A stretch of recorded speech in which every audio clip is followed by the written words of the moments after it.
Hi boys and girls, today we'll be solving this pans of Jell-O problem. It says Nick and Sean love Jell-O.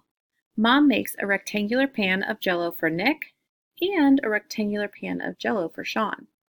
The rectangular pans of Jell-O are the same size. Nick cuts his Jell-O into 6 equal parts and eats 2 parts. Sean cuts his Jell-O into 3 equal parts and eats 1 part.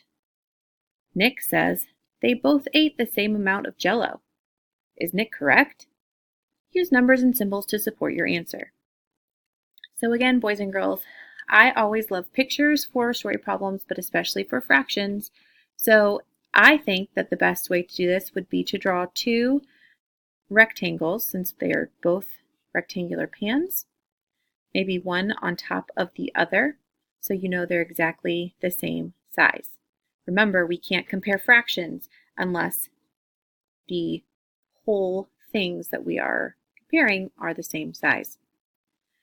Nick cuts his pan into 6 equal parts and eats 2. Sean cuts his pan into 3 equal parts and eats 1. So you would show that in your division of your pans of Jell-O and then answer the question. Is Nick correct that they both ate the same amount? Yes or no?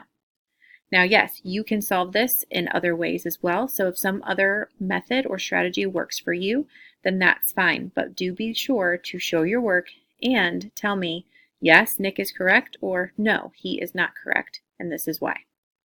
Also be sure to put your name on your paper and turn it into the top tray when you're finished.